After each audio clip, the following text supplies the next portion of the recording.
this particular issue. Well, joining me now is a man that knows a thing or two about what's going on, the former Director General at UK Border Force, Tony Smith.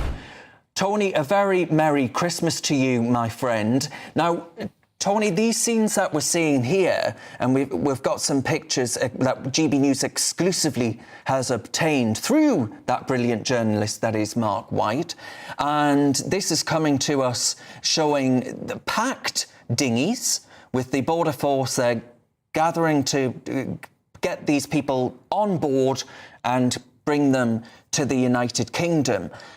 The idea that this would happen on Christmas Day, I think, will be alarming to people for the fact that not that it's Christmas Day, just that it's unrelenting, and that as soon as the weather makes it viable to do so, people will come. Well, happy Christmas to you and all at GB News. I did put my Christmas jumper on in sympathy, having watched your earlier show. So Very good. I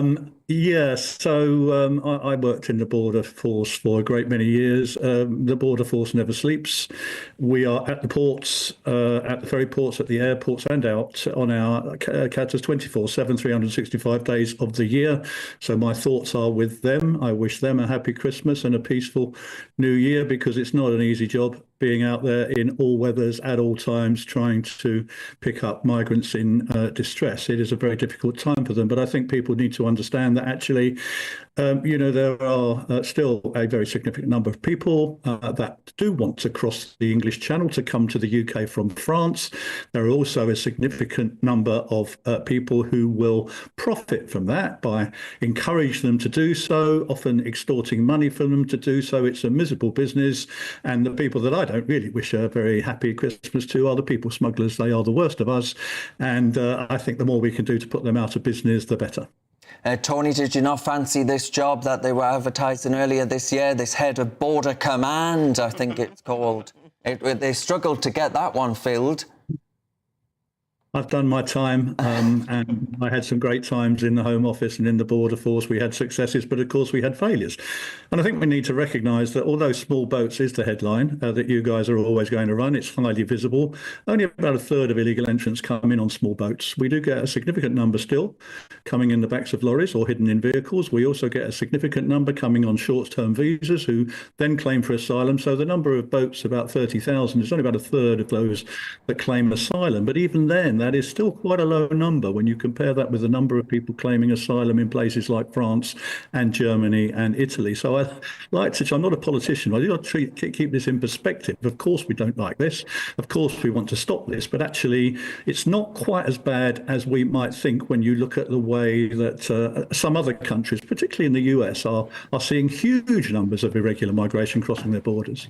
Yeah, absolutely. But they're also, if you look at the stats, they're also rejecting larger numbers. You know, the frustration, I believe, is that actually once you arrive in Britain, the likelihood of you either being deported or refused is pretty low indeed. And then that could be even if you've passed your passport into the ocean on the way over and are completely unable to verify a genuine asylum seeker status.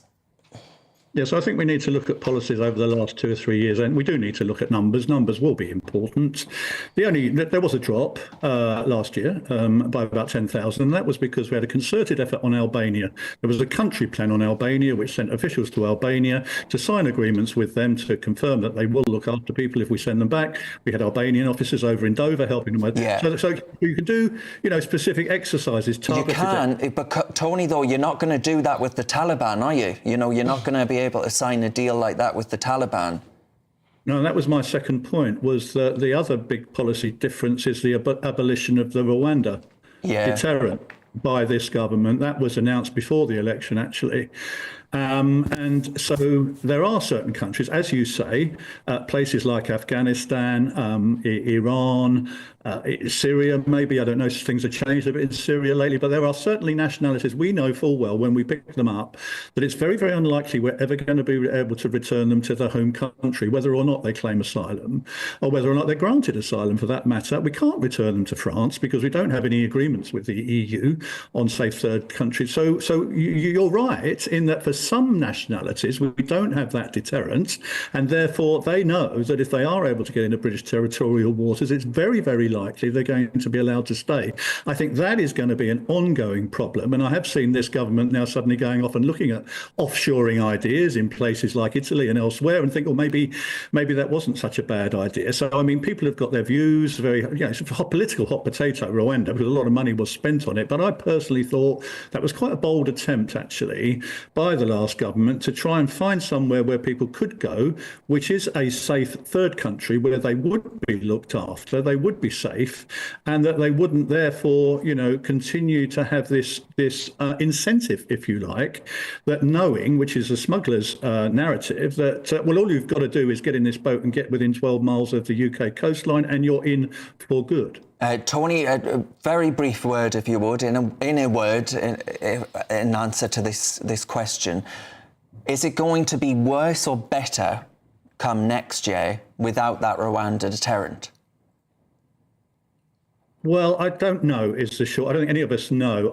My guess is it's going to be some nationalities will be better. As you say, this government has started to consider some of the cases that were in the Rwanda stockpile. Some of those are removable. So there is an option to consider some cases from places like Vietnam, Turkey, cases where they are relatively safe. They can be refused asylum and returned. And this government, to be fair to them, is doing that. So there may be an impact on some cohorts.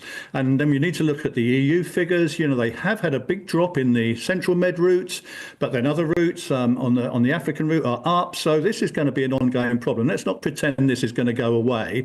I wouldn't like to predict what it's going to be like, but I think the figures will speak for themselves, and you will see plenty of people coming on your show telling you one way or another about what's going wrong and what's not going wrong. But all I would say is, look, I think the Border Force are doing their very, very best out there, and my thoughts on a Christmas day like today is with them and my former colleagues who are out there right now this minute, maybe even listening to GB News, although I somehow doubt it. I don't think the signals are that good out on the channel. All right, so Tony Smith there, thank you very much for that opinion there on what's going on in our exclusive footage at the English channel.